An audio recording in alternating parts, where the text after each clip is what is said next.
ഈ ഗതിയെല്ലാം ട്രംപിനും അമേരിക്കയ്ക്കുമെല്ലാം വരുത്തിയിട്ടും ഒന്നും മിണ്ടാതിരിക്കുന്ന ഒരാളിനെ ലോകം തിരയുന്നുണ്ട്. അത് സാക്ഷാൽ നമ്മുടെ നെതന്യാഹു ആണ്. നെതന്യാഹുവിനോടുള്ള അടങ്ങാത്ത ഇഷ്ടവും സ്നേഹവും എല്ലാം കൊണ്ടാണ് ട്രംപ് ഇതിനിറങ്ങി പുറപ്പെട്ടത്. തൊട്ട് വലതുവശത്തിരുന്ന ഹെക്സിത്തിനോട് അടിക്കട്ടേടാ എന്ന് ചോദിച്ചതുമല്ല, കൈകൊണ്ട് അടിച്ചോ എന്ന് കാണിച്ചതും ഒറ്റ അടിയും കിട്ടുകൊടുത്ത് ഇറാന് നേരെ. പിന്നെ അടി പൊടിപടലം എല്ലായിടവും പാറിപ്പറന്നു. 2-3 പേരെ കൊല്ലപ്പെട്ടു.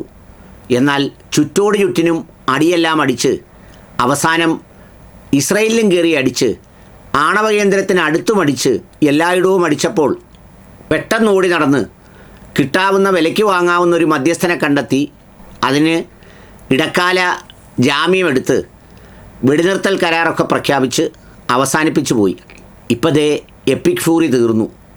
ഹോർമിസ് പ്രോജക്റ്റ് ഫ്രീഡം നിർത്തിവെച്ചു. ഇനി ലക്ഷ്യങ്ങളെല്ലാം പൂർത്തിയായി എന്നൊക്കെ പറയുന്നു.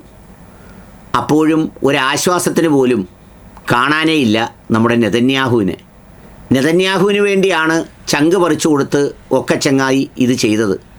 ഒടുവിൽ ചെങ്ങായിക്ക് ഈ ഗതിയും പരഗതിയും എല്ലാം വന്നിട്ടും ഒന്ന് ആശ്വസിപ്പിക്കാൻ, അല്ലെങ്കിൽ വിജയിച്ചു എന്ന് പറയാൻ, അല്ലെങ്കിൽ ഞങ്ങൾ രണ്ടുകൂടെ പിടിച്ചെടുത്തു എന്ന് പറയാൻ ഒരു രക്ഷയുമില്ലാതായിപ്പോയി. ഇതൊക്കെ പറയുമ്പോഴും ഇതെല്ലാം ഇത്ര വേഗത്തിൽ സാധ്യമായത് ഇസ്രയേലിനെയും അമേരിക്കയ്ക്കും നേരിട്ട് കുഴപ്പം വന്നതുകൊണ്ട് മാത്രമാണ് എന്ന് ആരും വിശ്വസിച്ച് കളയരുത്. ഇവരെ രണ്ടുപേരെയും തീറ്റിപ്പോറ്റുന്നവർക്ക് കൂടി ബുദ്ധിമുട്ടുകൾ ഉണ്ടായതോടുകൂടിയാണ് ഇത് നിന്നത്.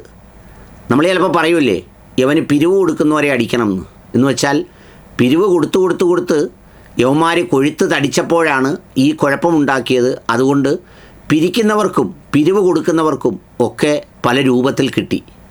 അതെല്ലാം കൂടെ കിട്ടിയപ്പോഴാണ് ഈ സംഗതിക്ക് ഇതുപോലെ ഒരു പര്യവസാനം വന്നത്.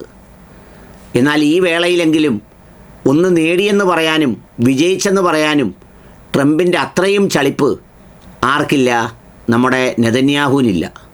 അതുകൊണ്ട് നെതന്യാഹുവിന് ഇച്ചിരി ഒരു ഉളിപ്പൊക്കെ ഉള്ളതുകൊണ്ട് അദ്ദേഹം മിണ്ടുന്നതേയില്ല. അദ്ദേഹം ലോകത്തോട് പ്രഖ്യാപിക്കേണ്ടതാണ്. അദ്ദേഹം ഇടയ്ക്കിടെ ട്വീറ്റ് ചെയ്യും, IDF-കാർ ട്വീറ്റ് ചെയ്യും, പിടിച്ചെടുക്കും, 48 മണിക്കൂറുകൾ കൊണ്ട് എല്ലാം തീർക്കും, ഇറാൻ്റെ കപ്പലുകൾ മൊത്തം തീർന്നു, നേവി ഇല്ല, പ്രതിരോധമില്ല, ആകാശം മുഴുവൻ ഞങ്ങളുടെ കയ്യിൽ, ഈ രാത്രി ഞങ്ങൾക്ക് സ്വന്തം എന്നൊക്കെ പറഞ്ഞിട്ട് പണ്ട് ഒരു മലയാളം പാട്ടിൽ പറയുന്നത് പോലെ ആ രാത്രി മാഞ്ഞുപോയി. അങ്ങനെ ഒരുപാട് രാത്രികൾ പോയിട്ടും ഒന്നും നടക്കാതെ വന്നാണ് ഇവിടെ എത്തിയത്. ഏതായാലും ഇനി മേലിൽ നെതന്യാഹു പറയുന്നത് കേട്ട് ആഗ്രഹം പ്രകടിപ്പിക്കുന്നത് കേട്ട് ട്രംപ് ഇറങ്ങില്ല. 10-45 വർഷമായി കരുതി വെച്ച, തയ്യാറാക്കി വെച്ചിരുന്ന ഇസ്രയേലിൻ്റെ ഒരു ഗൂഢപദ്ധതിയാണ് ഇറാൻ്റെ പ്രതിരോധത്തിൽ തകർന്ന് തരിപ്പണമായത്. അവർക്ക് ഇറാനെ കീഴ്പ്പെടുത്തണമായിരുന്നു.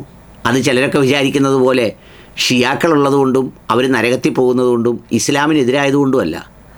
മറിച്ച് ഇനി അവർ മാത്രമായിരുന്നു അവിടെ ഏക തടസ്സം. ഇറാഖിനെ പോലെ അകത്ത് കയറി എല്ലാവരെയും കൂട്ടി പപ്പടപൊടിയാക്കി തിരിച്ചു വരാം എന്ന് കരുതിയാണ് രണ്ടുപേരും കൂടി എല്ലാം തയ്യാറായി കോണകം കെട്ടി പുറപ്പെട്ടത്.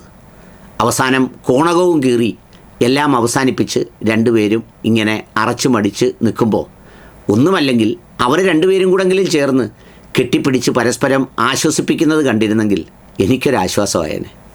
അതിപ്പോൾ കാണാനില്ല.